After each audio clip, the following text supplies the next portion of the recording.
Los hematíes, eritrocitos o simplemente glóbulos rojos son los mensajeros de nuestra energía y son tan importantes que el Grupo de Interés en Medicina Interna de nuestra Universidad San Martín ha decidido traerlos a colación en estas 8 temáticas de este mapa mental para que tú las entiendas totalmente. Empecemos hablando sobre las generalidades y composición de esta célula. Resulta que a pesar de medir 7,5 por 2 micrómetros de largo y de ancho, es la célula más abundante dentro de nuestro cuerpo. Se ubica en el torrente sanguíneo y es capaz de atravesar hasta el vaso más estrecho porque tiene una forma ovalada, tiene una elasticidad y tiene una viscosidad específica. Hablemos entonces de su composición. Resulta que el canal piezo es un sensor de deformidad, que cuando el eritrocito de pronto se quede estancado en algún vaso sanguíneo y esté siendo deformado, este canal piezo se abre en ese momento y entra iones de calcio al interior del citoplasma, para que esos iones se puedan unir a la actina y a la espectrina, proteínas que determinan la elasticidad del eritrocito. Esa actina y esa espectrina se van a contraer y le van a permitir al eritrocito atravesar el vaso sanguíneo. Obviamente, esto está regulado por la glicoproteína A y la glicoproteína B, la cual determina la estabilidad de la membrana en el momento en el que sucede la deformidad. De hecho, también son coadyuvantes dentro de nuestro sistema inmunitario porque regulan nuestro sistema de complemento. Y junto al factor Rhesus, que es una proteína que transporta amonio, determinan nuestros grupos sanguíneos. Si tú tienes estas 3 proteínas dentro de todos tus eritrocitos, déjame decirte que tú eres un grupo sanguíneo AB positivo. El factor Rhesus es quien determina, dependiendo si existe o no existe dentro de la membrana del eritrocito, si es positivo o no nuestro grupo sanguíneo. A nivel global, lo más frecuente es encontrar el grupo sanguíneo A, y a nivel de Sudamérica, lo más frecuente es encontrar el grupo sanguíneo 0, es decir, que no existe ni A ni B. Excelente. Sin embargo, a pesar de que hablamos de estas 4 proteínas, la más abundante dentro de su membrana es la banda 3, la cual es una transportadora de cloro y bicarbonato. Esto ya nos va hablando de la capacidad que tiene el eritrocito de actuar como buffer fisiológico en la regulación del equilibrio ácido-base. De hecho, esta banda 3 está unida a la anquirina, la cual a su vez está unida a la actina y la espectrina, y esto también estabiliza la membrana del eritrocito en el momento en que está sufriendo deformidad. Hay otra forma de determinar o de clasificar a los grupos sanguíneos que no es tan usada, no es tan frecuente, pero es a través del sistema de antígenos que el Dirac-Duffy y el MNS. Estas 2 últimas proteínas son receptores de citoquinas y esta es un regulador de la hemostasia porque genera un vasoconstrictor. Alteraciones dentro de la estructura o dentro de la presencia de esta proteína nos dan el síndrome de MacLeod, y dentro de estas 2 nos pueden generar una hemólisis tanto adulta como neonatal. Muy bien, a pesar de que hablamos de todas estas proteínas que están en la membrana y estas que están en la periferia del citoplasma que brindan la elasticidad del eritrocito, la que brinda su viscosidad es la hemoglobina, la más importante y la que ocupa 1/3 de su volumen. De hecho, el eritrocito no tiene ni núcleo ni mitocondria para hacerle espacio a la hemoglobina. La hemoglobina se puede clasificar según su composición o según a la molécula a la cual se está uniendo. La hemoglobina A1 es la más frecuente dentro de los adultos y se compone por 2 cadenas proteicas alfa y 2 cadenas proteicas beta. La hemoglobina A2 no es tan frecuente dentro de los adultos y se compone por 2 alfa y 2 delta. Dentro de cada globina o dentro de cada cadena proteica, lo mismo, así se llaman, existe una molécula que está representada aquí como un cilindro con un punto rojo que es denominado el grupo hemo. Aquí lo vemos en color amarillo. Este grupo hemo está situada como un esqueleto de carbono, de hecho está compuesta por 4 anillos pirrólicos, está sosteniendo en su centro a un átomo de hierro en estado ferroso. En un momento voy a explicar lo que significa esto, tranquilo, tranquila. Pero a su vez este grupo hemo está soportado por los aminoácidos que están componiendo pues esas cadenas proteicas o esas globinas. Este átomo de hierro en estado ferroso es capaz de unirse a la glucosa y pues si se une a la glucosa, la hemoglobina se llama hemoglobina glicosilada. Si se une al dióxido de carbono se llama desoxihemoglobina, si se une al monóxido de carbono se llama carboxihemoglobina, si se une al oxígeno se llama oxihemoglobina y si se une a los hidrogeniones no tiene nombre, pero actúa como buffer o como regulador del equilibrio ácido-base. Para entender mejor estas uniones hay que retomar conceptos atómicos. Recordemos que los átomos están hechos de electrones y están hechos también de protones. Los electrones están alrededor de los protones y tienen una carga negativa, y los protones pues están aquí en el centro y tienen una carga positiva. El número atómico del hierro es 26. Eso quiere decir que tiene 26 electrones y 26 protones. Un átomo es estable siempre que cumpla la ley del octeto o la ley del dueto. ¿Qué significa esto? Que tiene que tener 12 electrones en su último nivel de energía, también denominado nivel de valencia, o tiene que tener 8. Como vemos aquí, este átomo es estable porque tiene 2 en su último nivel. Pero ¿qué es lo que sucede cuando el hierro pierde 3 electrones? Se convierte en un hierro en estado férrico. De hecho, se puede representar de esta forma porque al perder 3 electrones, que son carga negativa, se vuelve más positivo. Este hierro férrico va a buscar su estabilidad uniéndose con otros átomos de forma muy fuerte, ¿sí? Y esa forma fuerte hace que cuando este hierro se une con otros átomos, se una de forma irreversible. Es por eso que si la hemoglobina, en vez de tener un hierro ferroso, tiene un hierro con esta forma, un hierro de forma férrica, se va a poder unir a estas moléculas, sí, pero no las va a poder volver a desunir, se va a unir de forma irreversible. A esta forma de la hemoglobina con hierro férrico se le denomina metahemoglobina y es muy peligrosa. Sin embargo, pues recordemos que el hierro dentro de la hemoglobina normalmente está en estado ferroso.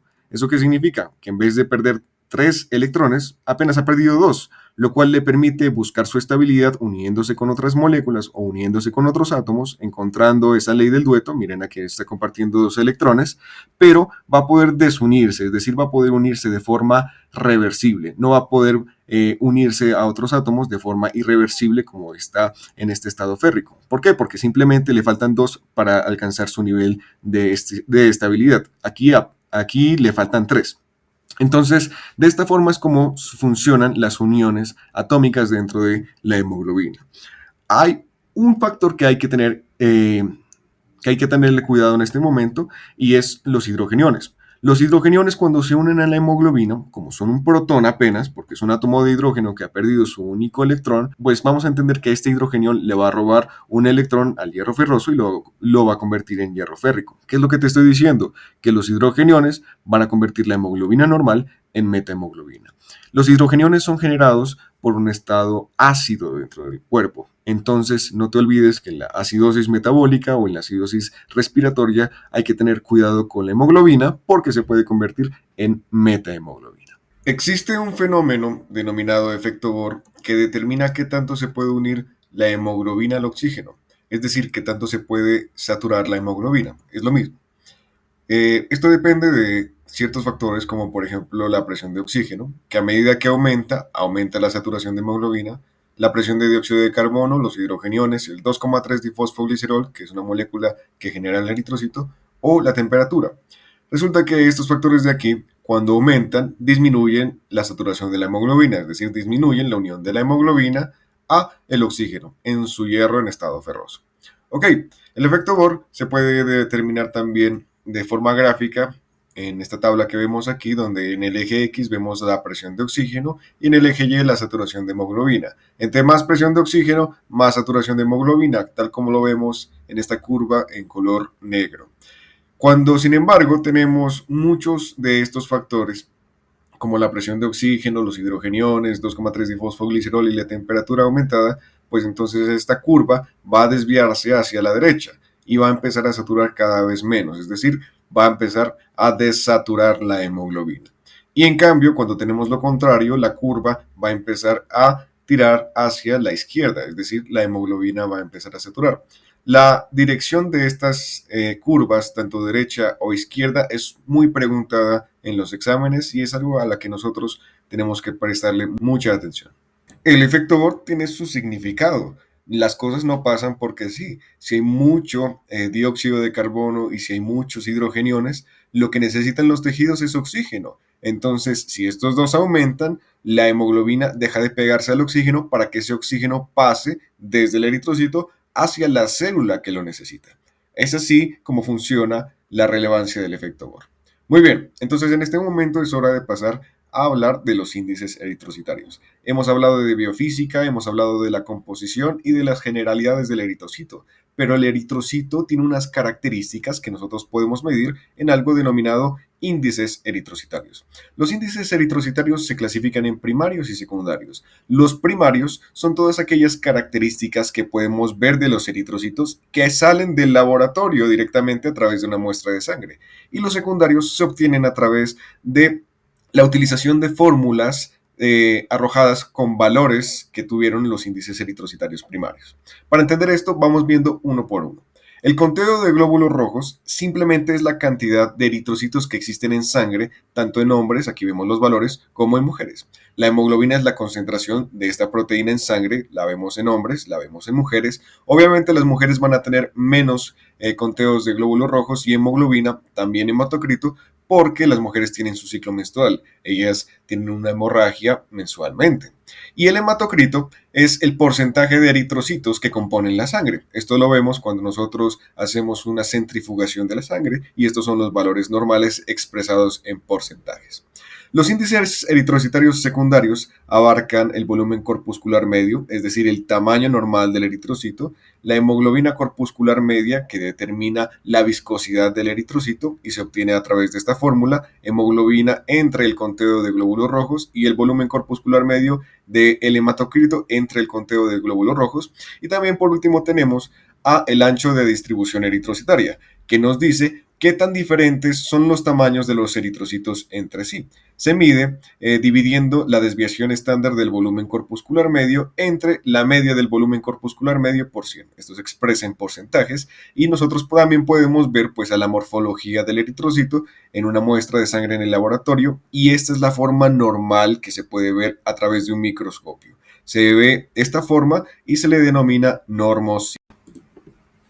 Excelente. Entonces, antes de hablar del perfil ferrocinético, el cual arroja valores de laboratorio relacionados con el hierro y su homeostasis, debemos de hablar precisamente de este oligoelemento. Entonces, hablemos un poco de su metabolismo, empezando con la alimentación. Resulta que en la carne roja, en las frutas rojas y en las verduras, nosotros tenemos altas concentraciones de hierro que pueden estar en dos estados: hierro hemo y hierro no hemo en el caso de los vegetales y frutas rojas. Dentro de la carne, en los vasos sanguíneos, en la hemoglobina de los animales, está el grupo hemo. Es por eso que recibe este nombre de hierro hemo. Tiene una absorción del 30% y lo más importante, viene en un estado ferroso.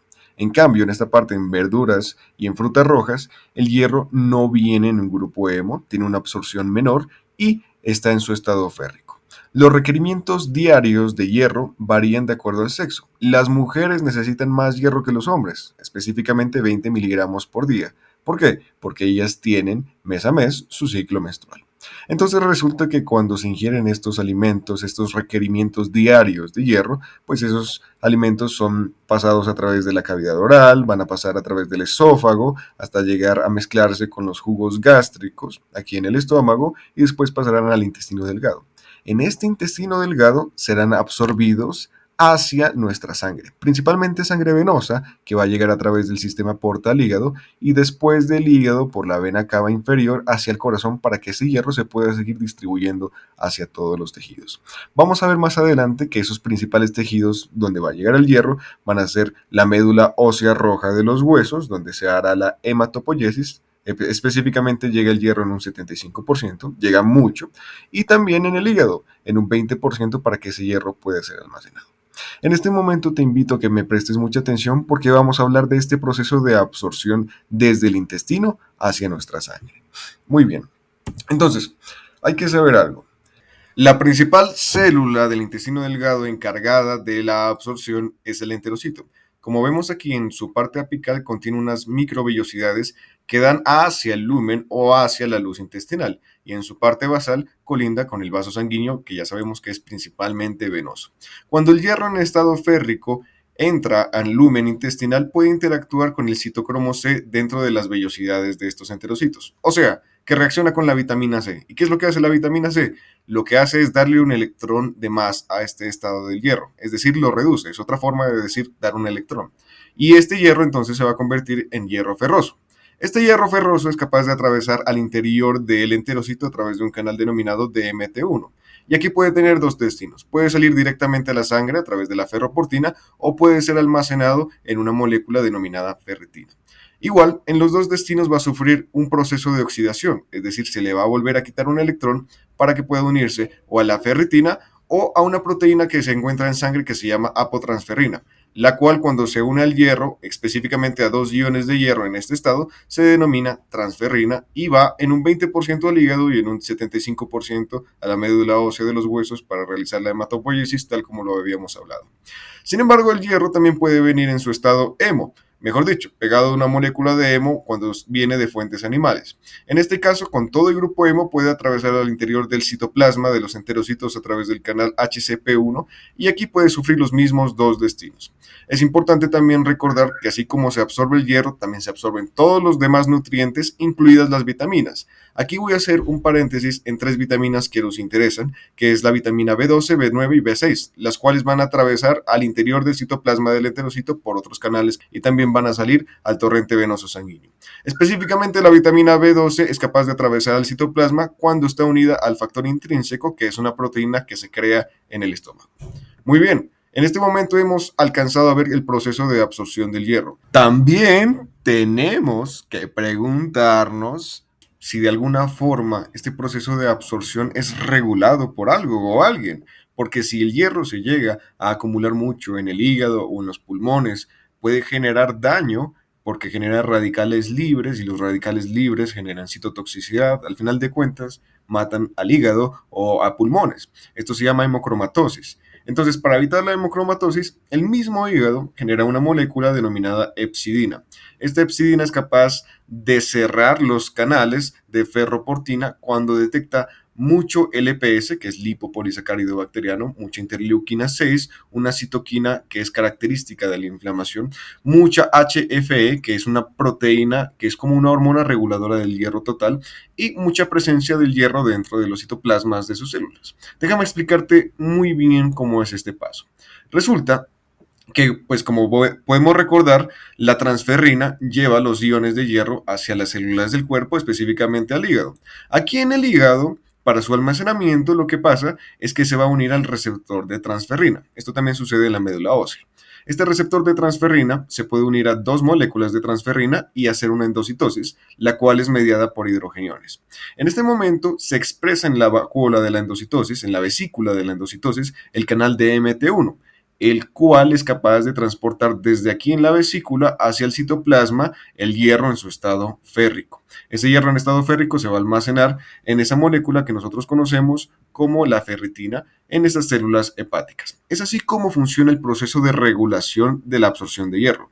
Vamos a ver en un momento que la ferroportina, este canal, no solamente va a estar ubicado aquí, en el intestino, sino también en el vaso. Excelente, en este momento ya podemos retomar los valores de laboratorio.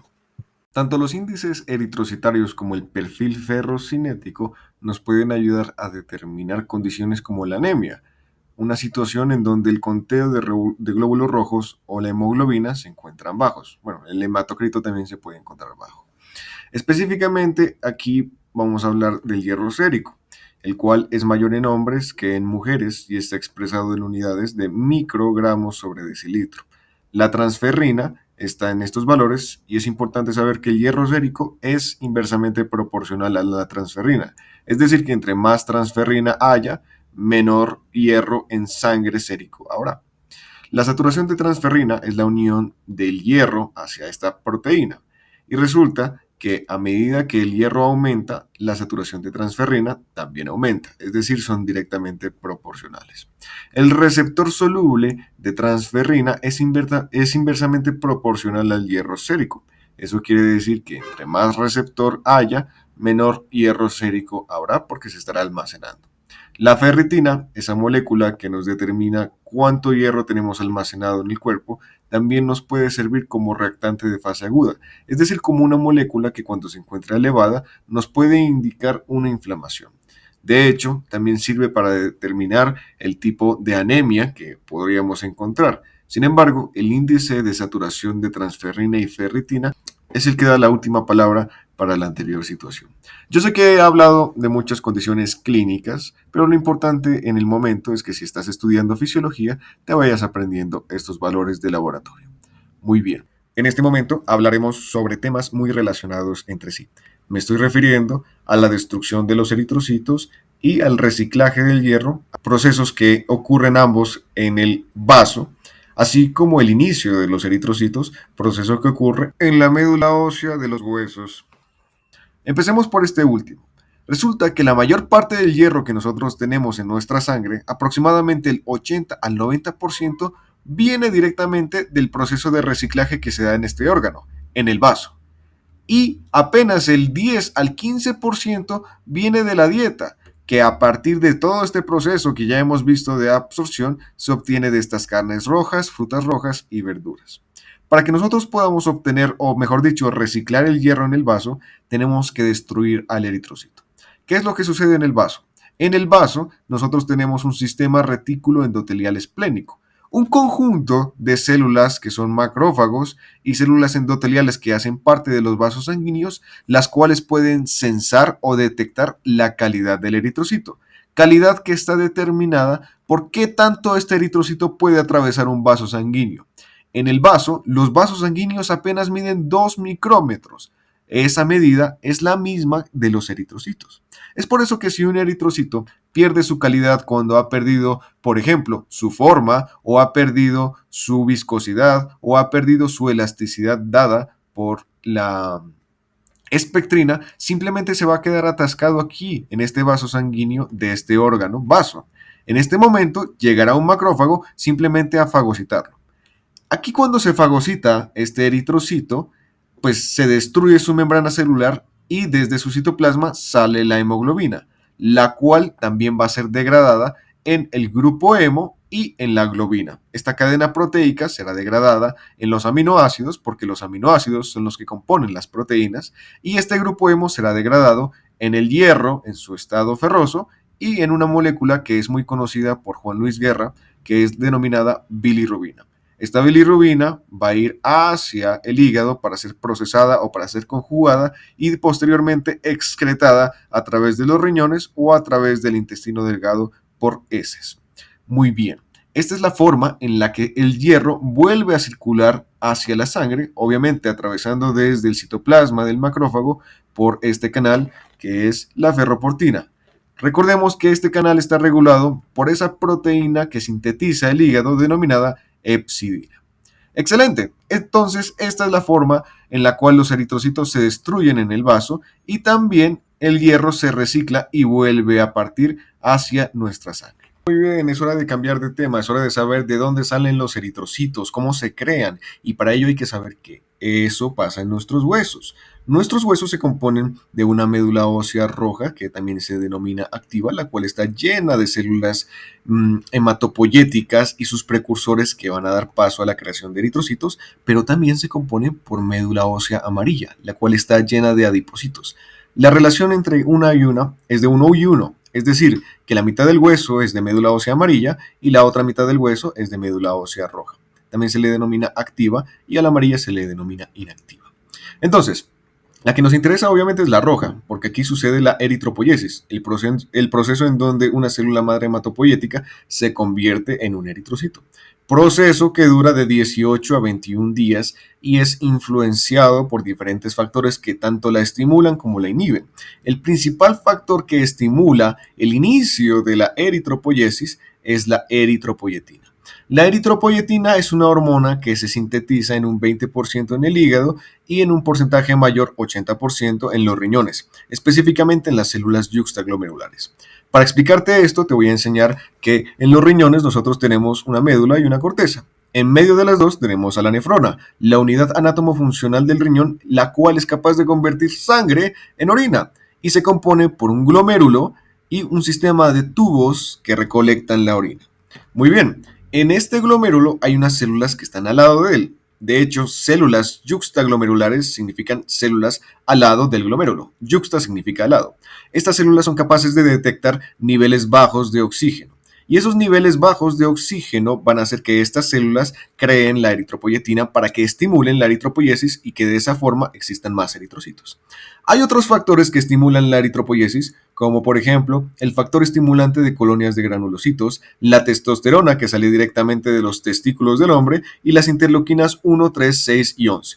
Así, también existen factores que inhiben el proceso de la eritropoyesis, como la interleuquina 10, el factor de crecimiento transformante beta y la proteína inflamatoria de macrófagos alfa.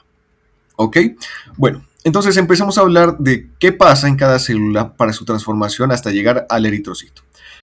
El hemocitoblasto, que es también como se le denomina a la célula madre hematopoyética, es capaz de inducirse a sí misma a través del factor estimulante de colonias de granulocitos, su transformación o su diferenciación en la unidad formadora de colonias mieloides, al igual que la eritropoyetina. Esta célula de aquí es capaz de convertirse en eritrocitos, en plaquetas y en otras células sanguíneas, pero específicamente bajo el influjo de la eritropoyetina se transformará en el proeritroblasto, la primera célula inmadura comprometida con su transformación hacia el eritrocito. Este proeritroblasto tiene un nombre que al parecer puede sonar chino, pero en realidad eritroblasto significa eritrocito inmaduro, y el hecho de que sea pro significa que está antes del eritrocito inmaduro, porque el verdadero eritrocito inmaduro es su siguiente transformación, el eritroblasto basofílico, el cual vive apenas 20 horas y es en donde se empieza a sintetizar la hemoglobina, proceso que vamos a ver a continuación. Este eritroblasto basofílico se transformará en un eritroblasto policromático, el cual vivirá 25 horas y se transformará después en el eritroblasto ortocromático, el cual vivirá 30 horas.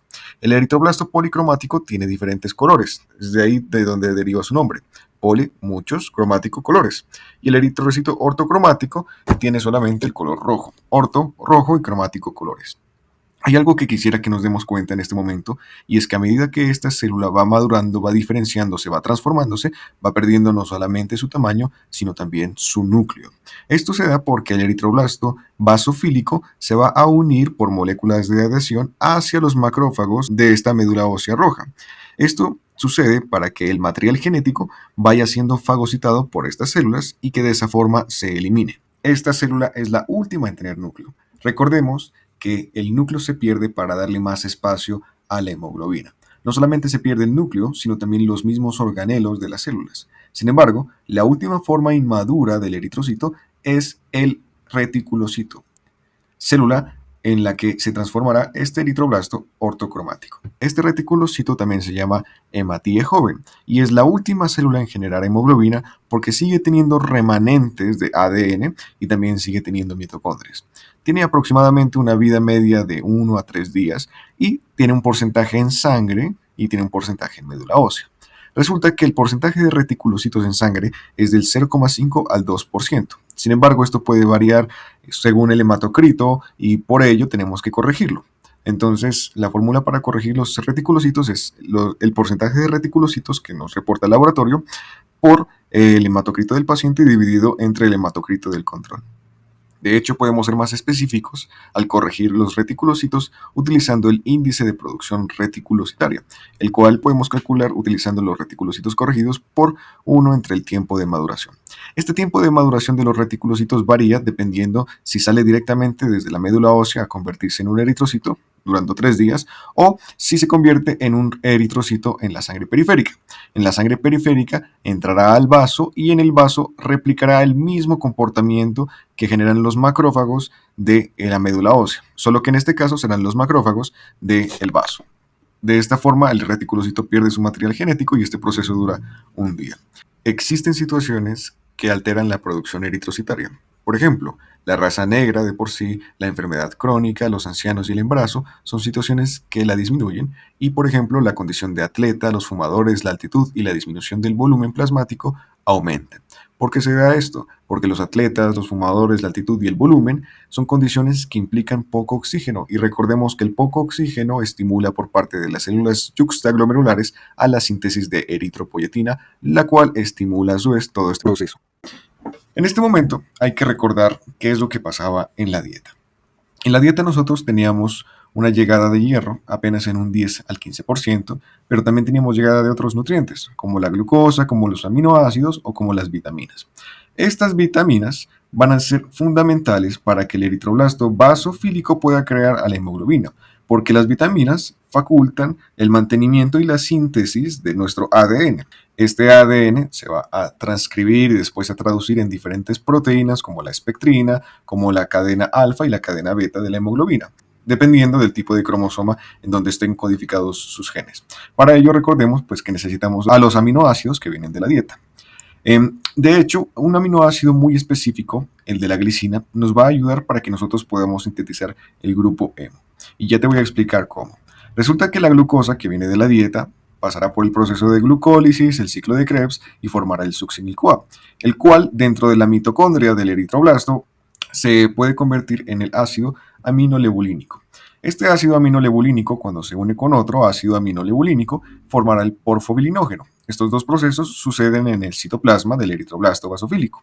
Pero también este porfobilinógeno, cuando se une a otros tres, formará la protoporfirina 9. Cuando la protoporfirina 9 se une con el hierro, entonces formará el grupo hemo, que se añadirá a estas dos cadenas de alfa y beta globinas para formar la hemoglobina, que empezará a denotarse aquí en este eritroblasto basofílico y que después se transformará en este eritroblasto policromático, el cual, por cierto, es el que más sintetiza hemoglobina.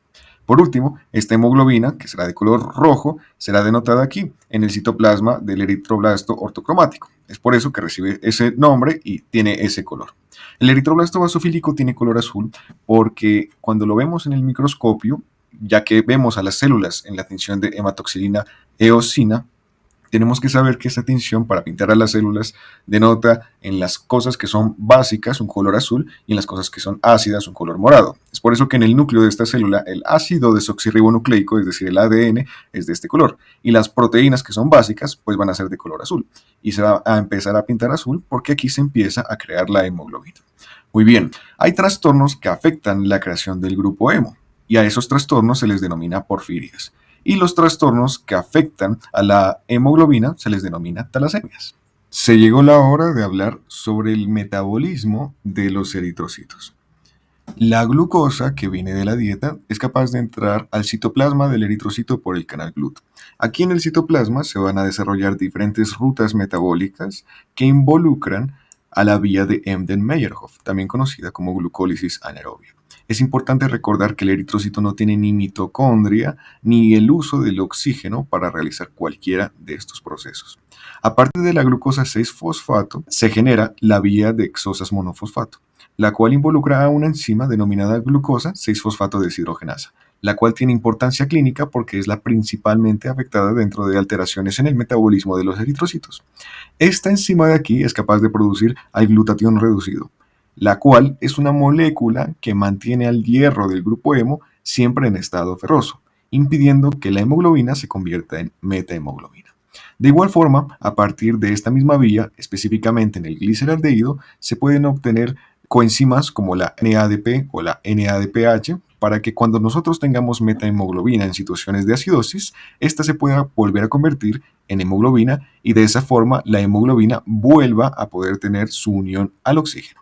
De igual forma, a partir del 1,3-difosfoglicerato de la vía de Embden-Meyerhof, también se puede obtener el 2,3-difosfoglicerato siempre y cuando el cuerpo necesite de oxígeno. Recordemos que esta molécula la habíamos mencionado cuando hablamos del efecto Bohr y se genera a partir de una vía denominada Rapoport-Lubberink. Hay otra enzima que nos interesa y es la piruvato quinasa. Esta enzima también es importante clínicamente porque también tiene relevancia dentro de los trastornos metabólicos. Para finalizar, hablaremos sobre la embriología y el desarrollo del eritrocito y la hematopoiesis. Para ello, hablaremos de dos fases, la fase extraembrionaria y la fase intraembrionaria, en donde nosotros estamos dentro de nuestra madre. Empecemos por aquí. Y recordemos que cuando un hombre y una mujer se aman mucho, formarán un cigoto y ese cigoto se convertirá en una blástula y después en una gástrula y después en un blastocisto, el cual se va a implantar dentro del endometrio de tu madre. Y resulta que aquí en el endometrio, este blastocisto se va a convertir en dos linajes celulares, en el trofoblasto que va a formar la placenta y en el embrioblasto que formará el embrión. Este nos interesa mucho porque es capaz de convertirse en dos linajes celulares, el epiblasto y el hipoblasto. Este hipoblasto nos interesa y nos importa porque formará el saco vitelino, un órgano que es extrafetal, es decir, que está por afuera del feto y es capaz de convertirse y es capaz de generar una célula madre hematopoyética. Y esta célula madre hematopoyética, que es denominada primitiva, no va a generar eritrocitos, sino que va a generar una célula muy similar denominada eritroblastos primitivos. Estos eritroblastos primitivos tienen núcleo y tienen organelos y tienen una hemoglobina que es denominada hemoglobina embrionaria, que también se puede llamar Gower o Portland. También tiene dos cadenas epsilon y dos cadenas zeta, las cuales se van a unir más al oxígeno que la hemoglobina adulta. Muy bien.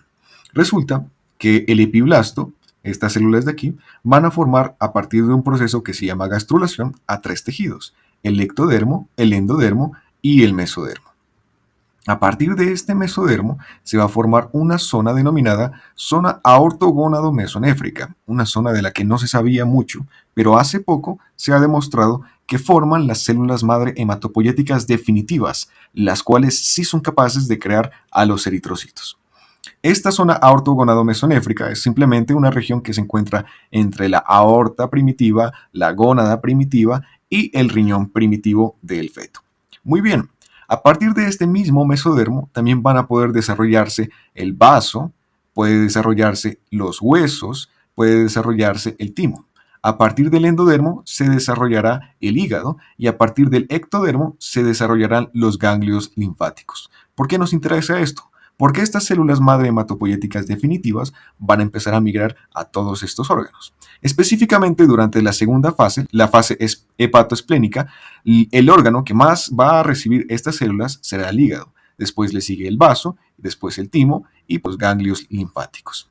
Y por último, hay que saber que en esta fase medular, estos huesos van a recibir esta célula en mayores cantidades y aquí es donde se va a perpetuar ese proceso de eritropoiesis. Hay que saber que en este proceso de la fase hepatoesplénica se generará una forma de hemoglobina denominada hemoglobina fetal, la cual se compone por unidades alfa y gamma de globinas, las cuales se van a unir, al igual que la hemoglobina embrionaria, con mucha afinidad al oxígeno, una afinidad que es mayor a la hemoglobina A1.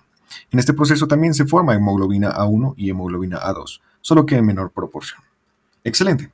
Por último, pasemos a la etapa extraembrionaria, en la cual nosotros somos unos niños. En este momento todos nuestros huesos van a producir la hematopoiesis, pero especialmente lo van a hacer las vértebras, el esternón, las costillas, el fémur y la tibia. Hay que saber que los ganglios linfáticos también van a seguir haciendo hematopoiesis, pero en una proporción muy menor. En la adultez, solamente el esqueleto axial va a estar generando la hematopoiesis. Las vértebras, las costillas y el esternón seguirán siendo los huesos que más produzcan este fenómeno. Excelente, excelente, excelentísimo.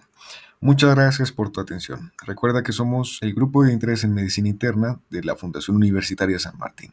Si necesitas la bibliografía que se utilizó para crear este contenido, escríbenos a nuestro Instagram. Si quieres saber más sobre los eritrocitos, síguenos en redes sociales. Espero que hayas aprovechado este contenido y espero que tengas un buen día.